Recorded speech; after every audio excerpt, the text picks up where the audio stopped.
Welcome to டூட்டீஸ் world. இன்றைக்கி நம்ம சேனலில் ஒரு வித்தியாசமான பூரி ரெசிபி தான் பார்க்க போகிறோம். தேங்காய் பால் பூரி. பேர் மட்டும் இல்லை, டேஸ்ட்டுமே ரொம்ப சூப்பராக இருக்கும். தேங்காய் பால் விட்டு பண்ணுற எல்லா ரெசிபீஸும் பார்த்திங்கன்னா, அது கிரேவி ஆகட்டும், தேங்காய் பால் சாதம் ஆகட்டும், பிரியாணி, எல்லாமே டேஸ்ட்டில் ஒரு தனி லெவலில் இருக்கும். அதே மாதிரி தான் இந்த பூரியும் டேஸ்ட் உண்மையிலே சூப்பராக இருந்தது. எப்படி செய்கிறதுன்னு பார்க்கலாம் வாங்க. நம்ம எப்பயும் பூரிக்கு எப்படி மாவு பிசைவோமோ அதே மாதிரி தான் மாவு பிசையணும். நான் எப்படி பிசைவேன்னா, உங்களுக்கு தேவையான அளவு கோதுமை மாவு, அது கூடவே உங்கள் டேஸ்ட்டுக்கு தகுந்த மாதிரி உப்பு, நான் 1 ஸ்பூன் சர்க்கரை ஆட் பண்ணுவேன்.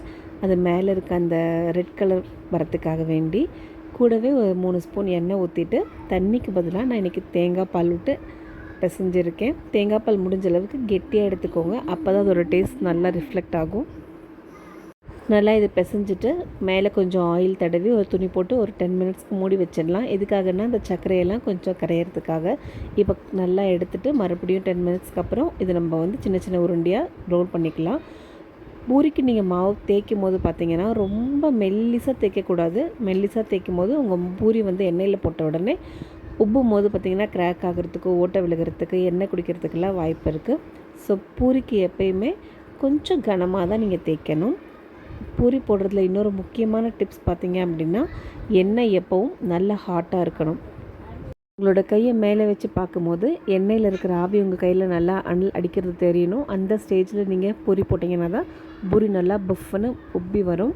நீங்கள் ஆயில் லோ ஃப்ளேம்லேயோ இல்லை மீடியம் ஃப்ளேம்லேயோ இருந்து போட்டிங்க அப்படின்னா பூரி உப்பாது. அந்த சேம் டைம் எண்ணெய் குடிச்சிட்டே இருக்கும் பூரி, மதன்னு ஆகிடும். ஸோ அந்த தப்பை பண்ணாதீங்க. அதே போல் பூரி மாவு பார்த்திங்கன்னா, சப்பாத்தி மாவை விட கொஞ்சம் ஹார்டாக தான் இருக்கணும்.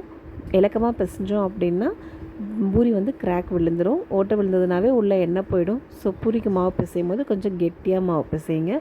இதெல்லாம் தான் பூரியோட டிப்ஸ். இந்த டிப்ஸ் எல்லாம் நீங்கள் கண்டிப்பாக நெக்ஸ்ட் டைம் பூரி பண்ணும்போது ட்ரை பண்ணி பாருங்கள். சொதப்பலே இல்லாமல் பூரி உங்களுக்கு சூப்பராக வரும். நான் இப்போ எல்லா பூரியும் அதே மாதிரியே சுட்டி எடுத்துட்டேன். இது கூட மசால் வச்சு நான் இப்போ சர்வ் பண்ண போகிறேன்.